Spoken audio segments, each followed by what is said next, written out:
में मंत्री पद का बंटवारा हो गया है। महाराष्ट्र में खराब प्रदर्शन अजीत पवार और एकनाथ शिंदे को भारी पड़ा। दोनों किनारे दिख रहे हैं और अब धीरे धीरे असंतोष की आवाज उठने लगी।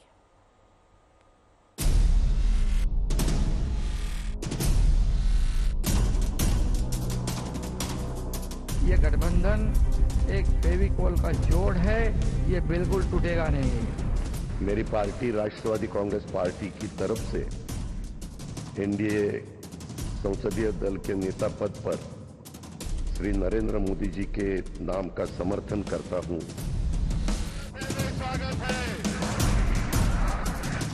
मोदी को नेता चुनने का मौका आया तो न्योता एकनाथ शिंदे को भी आया और अजीत पवार को भी। राष्ट्रपति भवन में शपथ ग्रहण हुआ तो एकनाथ शिंदे भी आए, अजीत पवार भी आए, लेकिन सरकार बन गई, विभाग बढ़ गए। अजीत पवार की एनसीपी अब तक खाली हाथ है। एकनाथ शिंदे वाली शिवसेना को एक स्वतंत्र प्रभार वाला राज्य मंत्री पद मिला है। एनसीपी के प्रफुल्ल पटेल कह रहे हैं राज्य मंत्री का ऑफर था, ठुकरा दिया।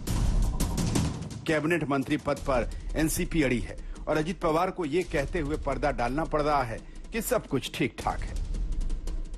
हमको राज्य मंत्री स्वतंत्र प्रभार के बारे में सूचना मिली, लेकिन मैं स्वयं भारत सरकार का कैबिनेट मंत्री पहले रह चुका हूं और इसलिए हमने उनको यही कहा कि भाई देखिए, ये आपने जो ऑफर दी है, हमें खुशी है कि आपने हमको एक सूचना भेजी, लेकिन मेरे लिए थोड़ा ये कठिन है कि हम ये पोस्ट को हम पूर्वी में मैं कैबिनेट मंत्री रहे कारण मैं नहीं स्वीकार कर सकता। दूसरी तरफ शिवसेना से भी असंतोष के बुलबुले उठ रहे हैं। उनकी बेचैनी समझ में आती है। सत्ता का फॉर्मूला साफ होता है, जिसकी जितनी संख्या बल उसकी उतनी हिस्सेदारी। एनसीपी के पास तो एक सांसद है, लेकिन शिंदे का मामला अलग है। चिराग पासवान की पार्टी के 5 सांसद तो खुद कैबिनेट मंत्री, जेडीएस के 2 सांसद तो कुमारस्वामी भी कैबिनेट मंत्री बने। जीतन राम मांझी अपनी पार्टी के अकेले सांसद फिर भी कैबिनेट मंत्री बने, लेकिन शिंदे की शिवसेना से 7 सांसद, तब भी सिर्फ एक राज्य मंत्री का स्वतंत्र प्रभार। ये तो वाकई नाइंसाफी है और यही एकनाथ शिंदे की पार्टी का दर्द दिल है और इसी दर्द पर उद्धव ठाकरे की पार्टी मुस्कुरा रही है। मुझे लगता था शिवसेना इंडिया का बहुत पुराना गठबंधन का साथी है और जैसे कि शिवसेना पार्टी को राज्य मंत्री का मंत्री पद मिला है, तो कैबिनेट मंत्री अगर मिलता था तो जो मैसेज आगे वो अच्छा जा सकता था। जैसे कि चिराग पासवान इनके 5 सांसद चुन के आए, उनको कैबिनेट मंत्री मिला है। कुमारस्वामी जी उनके 2 सांसद चुन के आए, उनको कैबिनेट मंत्री मिला है। और जीवन मांझी जी, उनको एक ही संसद है, उनको कैबिनेट मंत्री मिला है। तो मुझे लगता था कि शिवसेना पार्टी ये भारतीय जनता पार्टी की पुरानी साथी है।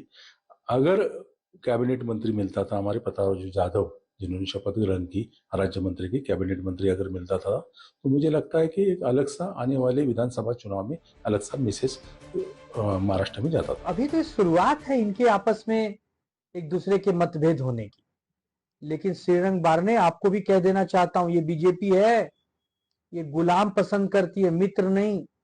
ज्यादा बोलोगे तो ईडी सीबीआई पीछे लगा देंगे और जो एक मंत्री पद दिया है वो भी छीन लेंगे। अरे भाई, ये लोग तो पार्टियों को तोड़ देते हैं, ये लोग तो घर में कलह करवा देते हैं, इनको केवल सत्ता चाहिए।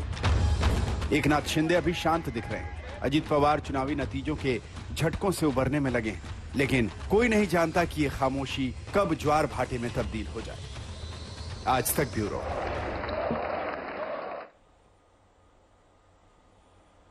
मेरे सहयोगी ऋतिक भालेकर इस वक्त जुड़ गए हैं तमाम जानकारी के साथ। ऋतिक, ये कहा जा रहा है कि सब कुछ ठीक ठाक है, अभी फेविकॉल का जोड़ है, टूटेगा नहीं, लेकिन ये बात भी किसी से छिपी हुई नहीं है कि जो शिवसेना का उद्धव गुट है उसमें भी कई लोगों के शिवसेना शिंदे गुट से जाने की खबरें हैं। कहा जा रहा है कि असंतोष है। यही हाल एनसीपी अजीत पवार के गुट का भी है। वहां पर भी कहा जा रहा है विधायकों में नाराजगी है, वो वापस लौट सकते हैं शरद पवार के पास। जी बिल्कुल, देखिए इस तरह की खबरें कल से आना शुरू हो गई है, क्योंकि कल ही मुख्यमंत्री एकनाथ शिंदे ने अपने सभी सांसद और विधायकों की बैठक बुलाई थी और आने वाले विधानसभा चुनाव को लेकर अब क्या रणनीति होनी चाहिए, इस बारे में बातचीत की गई। इस बातचीत के दौरान कई सारे विधायक कह रहे थे कि एनसीपी के कोटे से जो मंत्री बने हुए हैं, या तो खुद जो राज्य के वित्त मंत्री है अजीत पवार, उनसे अगर कुछ काम करवाना है तो काफी दिक्कतें आती है, उनके काम होते नहीं है या तो उनको तवज्जो नहीं दिया जाता। इस तरह की शिकायत जो है शिंदे गुट की तरफ से जब वो पार्टी इकट्ठा थी, जब वो उद्धव ठाकरे के नेतृत्व में मुख्यमंत्री के तौर पर पार्टी में थे, उस समय ठीक से है। अजीत पवार को लेकर इस तरह से शिकायतें जी। थी